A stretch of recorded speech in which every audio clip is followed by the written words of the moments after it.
Productions.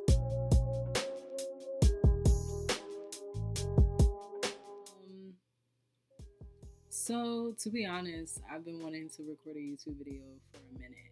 Um, I'm sure a lot of people don't know because who am I, right? I used to be on a radio show called Ambush the Show, and I just loved like being in front of the camera and interacting with people and just talking about stuff and just chopping it up in front of the camera. So I'm like, what better way to get into that than making a YouTube channel, right? But I don't make YouTube videos, so this is a little new for your girl. So bear with me.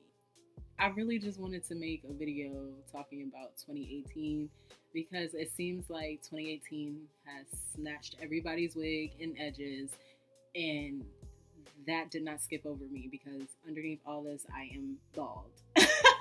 I have been completely snatched. No, it was really hard. I'm not gonna lie. 2018 was probably the hardest year of my life. It makes me think of that one meme that's like, it takes like 10 years to get to that one year that completely changes your life, or something like that.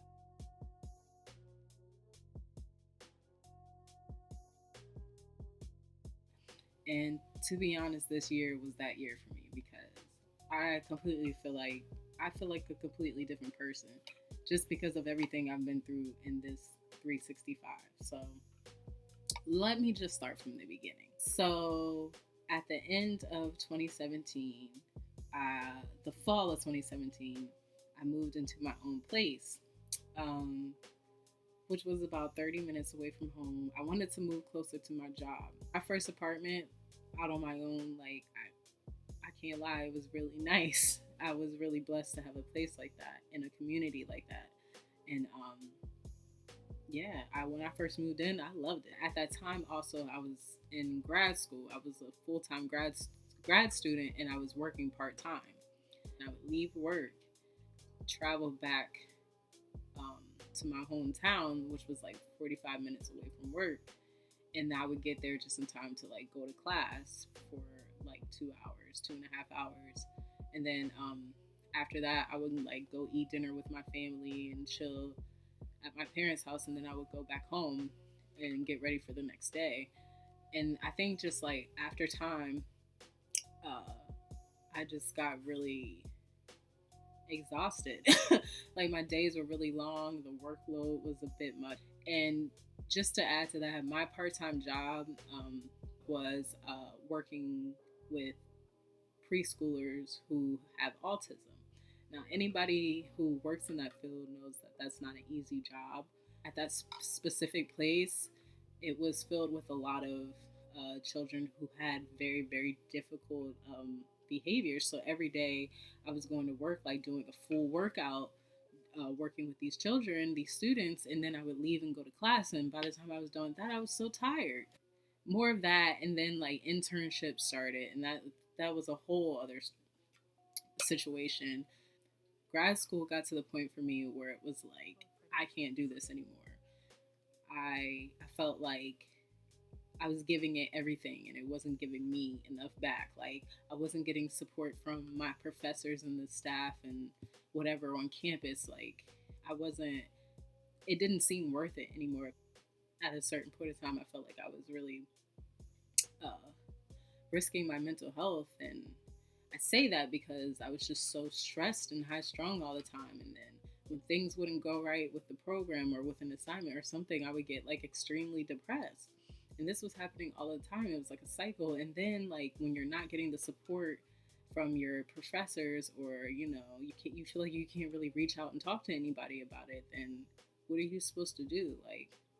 And like I said, I just got to the point where I couldn't take it anymore. So I left. I bounced, I pieced out, I was done. It was extremely hard, like telling my parents, like, look, I can't do this anymore because they everybody was looking forward to me getting my master's. But that whole situation just showed me like you have to do what's best for you.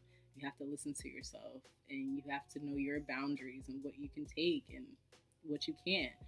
So as much as I wanted to push through for my family and for everybody else, sorry y'all, I'm a little sick. as much as I wanted to push through for my family, I had to make that decision to leave my program, and I sent the email and I pretty much said I was done. Saddest part about that is I sent an email to my advisor and I was telling her, like, I'm not coming back. I think it's best for me that I leave. And you would think, like, this was a counseling program. So all of my professors were counselors. You would think she would reach out and be like, what's going on? Something. I never heard anything from her. To this day, I still haven't heard anything. The only thing I've heard from that school was from like the chair of that program that was just wishing me the best of luck on my future endeavors. Like a few weeks, I was really depressed about it, really down on myself about it. But now, at the end of 2018, I can honestly sit here and say that was the best decision I could have made all year, because I'm in such a better place now that I don't have that just looming on me all the time, or the pressure of meeting deadlines and getting to class and internship and blah blah blah. Like, I can't handle that. That was like a huge part of my stress and all that, and being overwhelmed when I moved out. But that definitely like trickled down into my living situation, because like anytime I was home, like I just felt so much. It's just hard to explain. Like I felt like I couldn't enjoy my place anymore because I was just super stressed out all the time, and any money I made working just went straight to my place. So it wasn't like I could really enjoy it. I didn't have money to do anything else, so that was rough. Like my mom calls that being house poor, and I don't want to go through that ever again. I think she has her phone. All right. Bye. The biggest element of my life that I've taken a lot seriously in 2018, and that um, I learned a lot about, was taking care of myself, in the sense of being more aware of my mental health and what I need, and the things I have to stay away from, what triggers me, what boundaries I need to make.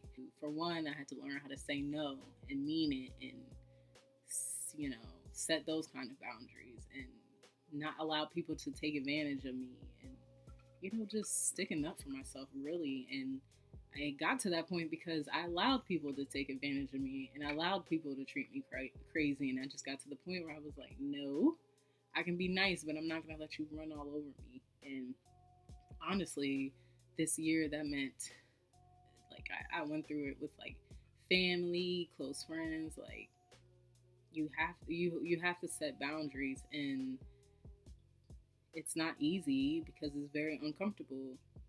I've gone through situations now that it's easier for me to stand up for myself. And even though I could do a lot better still today, I know what I deserve, and I know my self-worth and things like that. And I feel like everybody should take a moment to reflect on things like that, like knowing what your worth is and what you deserve, because when things go down in your life, you'll have an easier time just reevaluating it. Like, I don't need that.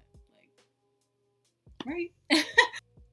Yeah, I mean, I'm not really saying anything new in this video. I just feel like I'm just sharing the things that like I said, that I've been through. But people really need to stop playing when it comes to mental health. Excuse me, it's this Coke in Malibu run, I'm telling you. But people really need to take mental health seriously, because as a person, I openly say, like, I have anxiety and I'm very anxious.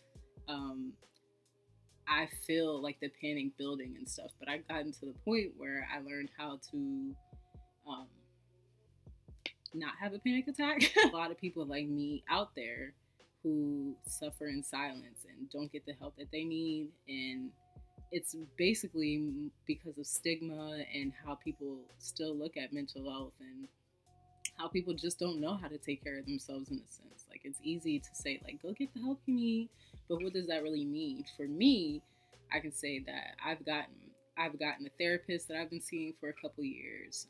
I talk to my doctor regularly, words like medications and things, just to help me live a better quality life, that I'm not, being super anxious every day. People need to be honest about themselves and honest with themselves, especially in that sense, because it's like, if you can get help for any anxiety and depression or anything along that line of mental health and mental illness, then get the help you need. Like stigmas and things like that, like that gets nobody nowhere. Do what you need to do to be healthy in the physical sense, in the mental sense, emotional, spiritual. Do what you need to do, and I feel like the first step with doing that is to be honest with yourself. If you're not honest with yourself, then you get nowhere. Because 2018, I started it trying to live a lie, trying to act like I had it all figured out, like I could handle all of it, and month by month by month by month, like it just all crumbled. This summer of 2018, I left that part-time job, and then I left school. So it was like those two things that I used to really like pride myself on, I had to walk away from both of them because they weren't making me happy anymore. And I really had to make that decision, like, if you want to be happy, now this is what you have to do. Make a change and do it now, because that wasn't easy. I didn't know where I was going to work after that. I mean, I had this place I had to pay for, so I knew I had to get a job quick. Thank goodness, like after I left my part-time job, I had a summer job that I had already secured, so that was good, so I could pay rent. As far as school, I was just like, it is what it is. I'm done with that chapter of my life for now. And I do think about going back, but just not right now. I had to learn how to let go of a lot of close people to me, and people I thought would be around for a very long time, and it just ended up being unhealthy, and I had to learn to let things go, and that was also a huge lesson of 2018, allowing things to leave if it's meant to go, and not putting myself in front of things just because I want it, because at the end of the day, I'm not in charge of that. So learning how to let go was also a big lesson of mine. This Coke and rum is almost gone. I'm kind of sad about it. Saying bye to my first place, and especially, like, I'm not gonna lie, towards the end of it, like, I was so financially strapped, like, I didn't even know how I was gonna pay my rent that last month. So it was super stressful, even down to the wire with my place. So leaving it was super hard, but to be honest, not having the stress of a $1,300 rent is really good. It's really, really good. After all of that happened, I was in shambles and I was depressed and all that, but at a certain point in time, I had to pick myself up and pretty much be like, look, this ain't it, and we're gonna have to keep it moving. Really about choices. Like, you can choose to just be miserable day by day and not do anything about it, or you can choose to be active and be proactive in your life and make the changes that you need, because, like, who else is going to do it for you? I don't say that to say, like, it's super easy, because it's not, but life is choices. You have to choose to live the life that you want to live. But at the end of the day, I think I'm very blessed to have gone through everything I did this year, because I'm just a whole new person, like a whole different, I don't know, like I'm still me, but I just feel like I'm more prepared for life. Like anything that's thrown at me, I can pretty much handle it. And that's not to say that, like, I want bad things to be thrown at me, but I'm not so, I don't know, I'm not so fragile anymore.